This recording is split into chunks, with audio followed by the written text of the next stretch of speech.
problem is abdominal pain, limited to the stomach. She is also a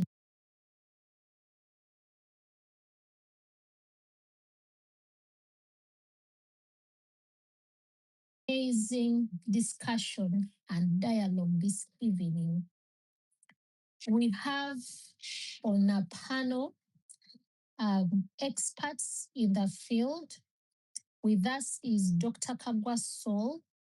He happens to be the president of the Society of Uganda Gastrointestinal and Endoscopic Surgeons. He's an expert in GI, well-accomplished laparoscopic and endoscopic surgeon who serves at Mulago Hospital. On the panel, we are going to have Dr. Aikoru Rachel too. She's the General Secretary for SUGES. She is also a GIT and hepatobiliary surgeon working at Mulago National Referral Hospital. And Dr. Apicha Beatty, who is a consultant gastroenterologist working at Mulago National Referral Hospital. So with us in the room are really experts in the field, the best in the country. And we are going to have an amazing time discussing what many of us are very familiar with. Many of us have heard about stomach ulcers. Many of you have been told that probably you are suffering from ulcers. Many of you have different myths about what is possibly giving you that abdominal pain, what is possibly causing you those ulcers. And this evening, we are going to separate facts from myths. We are going to have a wonderful discussion by our amazing healthcare professionals in the field.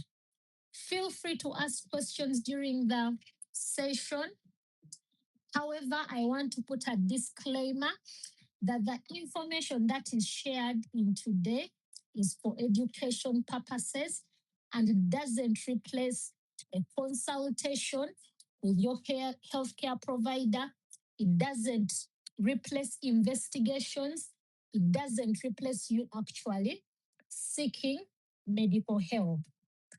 Phil at SUGES, and I am so excited to host you this evening.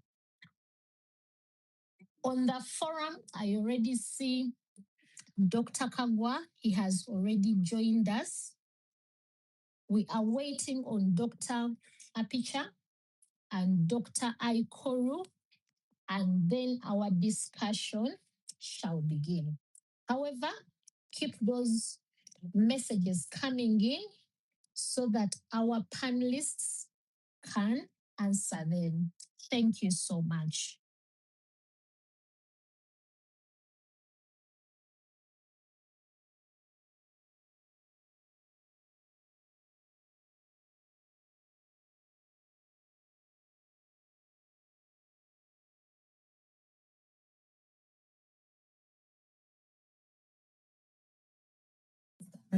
Hello, my name is Dr. Kagwa Sol, a gastroenterology surgeon working from Mulago Hospital.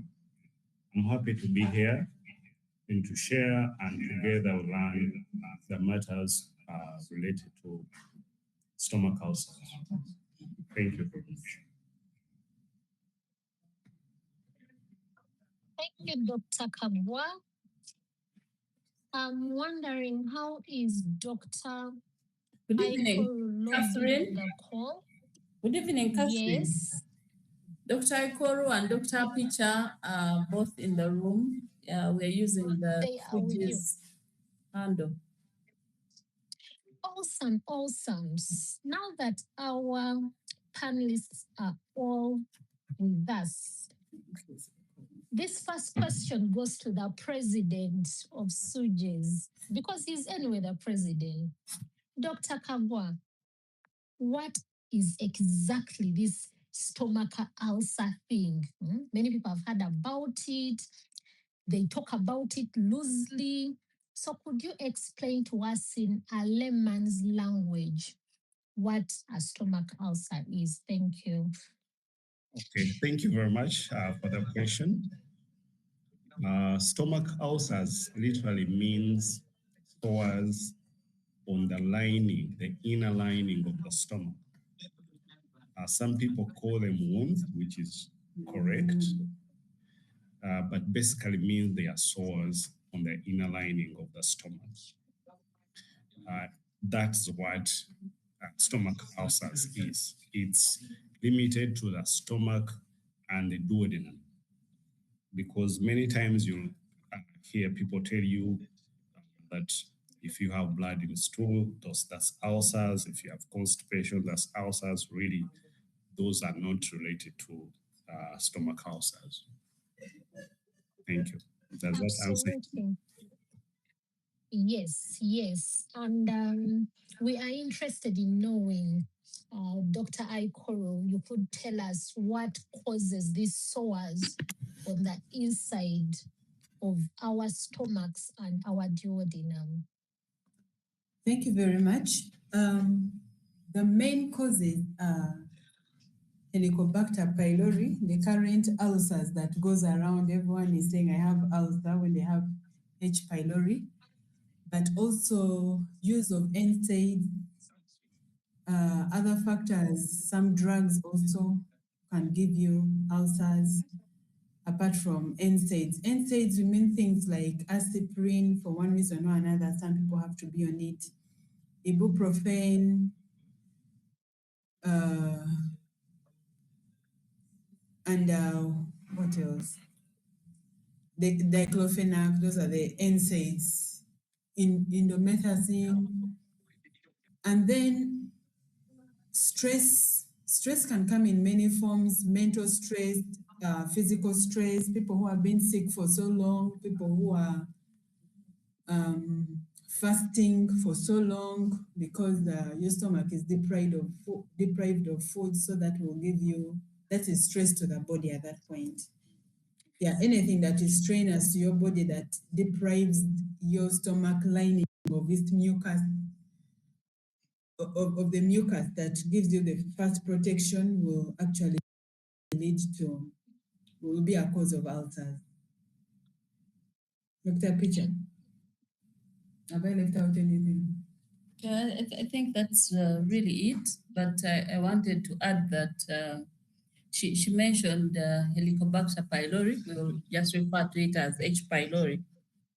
So that the H. pylori, I want to expound on it in that a lot of the way H. pylori infection is transmitted is through contaminated food, water, and you realize that those conditions actually make it so easy for us, particularly in Uganda, to get infected with H. pylori. So up to 80%, 8 in 10 people have had infection with H. pylori at some point in their life. And including children. Yes, including children. And not everyone who has H. pylori actually has sores in their stomach. So it's not right to just test for H. pylori. So someone can have H. pylori without wounds. And as Rachel has correctly said, you can actually have wounds in your stomach when H. pylori is absent, because there are other causes of ulcers other than H. pylori. So I just needed to make that clear from the start. Absolutely, because equally as a healthcare provider, many times people come with complaints that I think could be stomach ulcers, and then they keep telling you, but doctor, I have tested for H. pylori and it's negative. So dispelling that myth at the outset is actually a very good learning point for all of us. Back to you, Dr. Kagwa. Now that Yes. We know what the stomach ulcers are and how you have told us that they are actually limited to your stomach and your duodenum, how will people, how can people start to think or even consider that probably they may have stomach ulcers? How would they feel? Or what are some of the things that they commonly complain about when, for us to start suspecting that, you know what, you might actually have H. pylori, sorry, you might actually have stomach ulcers, so that we can go ahead to ask them to do certain investigations. Yes, thank you very much, Dr. Catherine. The main presentation or a complaint that is common to people who might have stomach ulcers is abdominal pain. And the pain is usually burning in nature, but people may present or explain the pain a bit different. Some people may say it's burning, other people may say it's dull, other people may say it's piercing. Some people even go ahead to describe it as a feeling of paper in the wound. So the common problem is abdominal pain.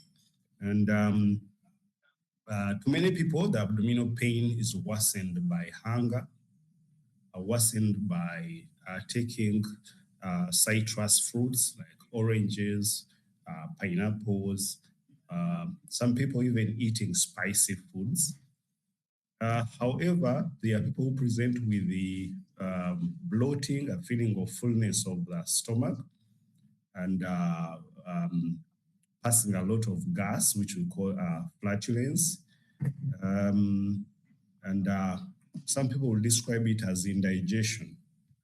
Yes, those are the main presentation. However, as Dr. Rachel and Dr. Betty said already, among the causes, there are people who actually, because of other forms of causes of stress, who are not eating and may describe abdominal pain associated with a headache and mood changes. And there are people actually who are stressed, like those patients who have burns. They have other areas which are more painful, that they may actually not present with any pain, but maybe present with the vomiting, and the vomiting may have blood in it. Yes, which comes from the sores in the stomach lining. Yeah, those are the common ways stomach ulcers will present. But I want other colleagues here to add more, because there are so many ways stomach ulcers may present. Over to you, Dr. Apicho. Dr. Apicho, so sometimes what Dr. Kagwa has reported is right, but sometimes among the older persons, those above 65, they may actually not feel any pain as such. And the first thing they come with to hospital is painless bleeding, blood in stool, or vomiting of blood. So there's a group of patients that may not complain of pain or bloating, and they only present with complications when the ulcers have caused worse problems inside. Some patients actually will come in with vomiting that doesn't stop. They vomit over weeks or months. Usually when the ulcers have caused a lot of swelling in the opening of where the stomach opens into the small intestine, or if for some reason they've not had their ulcers treated appropriately, they can get scar tissue forming in that area, and it blocks the intestines, so they can present with vomiting. So every time they eat, they vomit. And of course, that comes with weight loss and other complications, malnutrition. Yeah. Very informative. Just to add, I think there is also loss of appetite, nausea and loss of appetite. And about the pain, for some people, the pain may radiate to the back, right in the middle of the back there, and others may feel it associated with some pain going to the chest. Yeah, that's the little I need to add on that. So, Catherine, after we've talked about all the ways patients can realize they have ulcers, you notice that those symptoms or those things that patients complain of are not, they can happen with other diseases. So that is why it's really important that patients seek care from a qualified